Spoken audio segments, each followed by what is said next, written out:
My name is Caroline Mogure. Welcome. The Law Society of Kenya has established a legal team to revive any possible violations of the Constitution by the head of state. This comes amid after President William Ruto sustained attacks against the judiciary and its decisions. The LSK President Eric Theuri says the Law Society will mobilize support from all quarters, including religious leaders and civil society, to force President William Ruto to represent or to respect the rule of law or face impeachment for gross violation of the Constitution, as our reporter Felix Wanjala reports.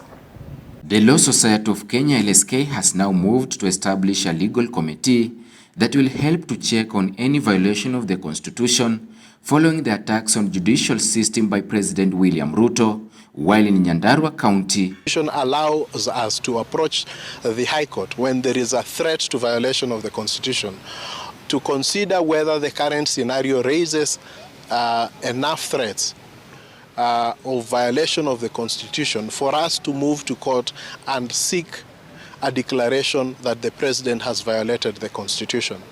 As you are all aware, one of the reasons or one of the grounds for impeachment is violation of the Constitution.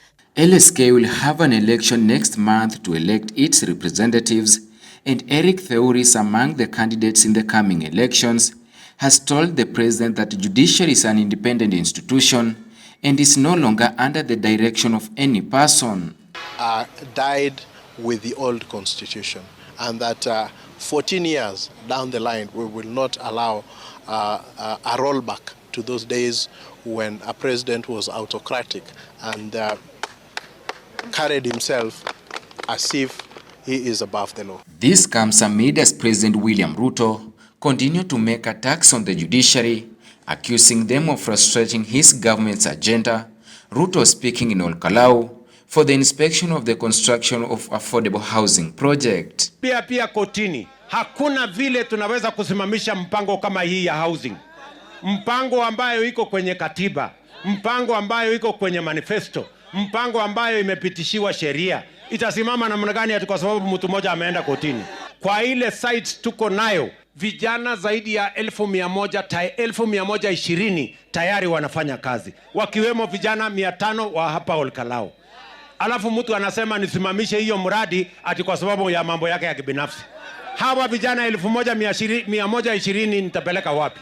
We want to advise the President to dissuade him of this notion that he could be above the law, or that whatever he wishes or whatever he wants should then guide what decisions the judiciary should give, or what any other institution. He may get it in Parliament, but he is not going to get it in the judiciary for as long as we are watching. President Ruto has continued with his remarks that recent court's decisions were influenced by bribe and corruption. Kenya imecheleweshwa siku mingi na watu wachache ambao wanafaidika na yale mambo yanaendelea saa hizi.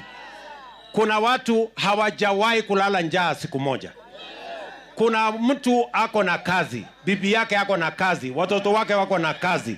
Alafu kwa sababu ako na pesa, anaenda kununua wakili, anaenda kuhongana kotini, ati vijana hawa wasipate kazi, waendelee kuwa watumwa wao. LSK has planned a peaceful protest today, and lawyers are expected to carry purple ribbon in front of the Supreme Court before marching at the office of the President, Parliament buildings, and conclude at the Supreme Court. Advocates will come out, will affirm their oath and their readiness to defend the Constitution and the rule. President Ruto is still in his development tour in central Kenya, where he has maintained that he will not allow corruption in judicial system.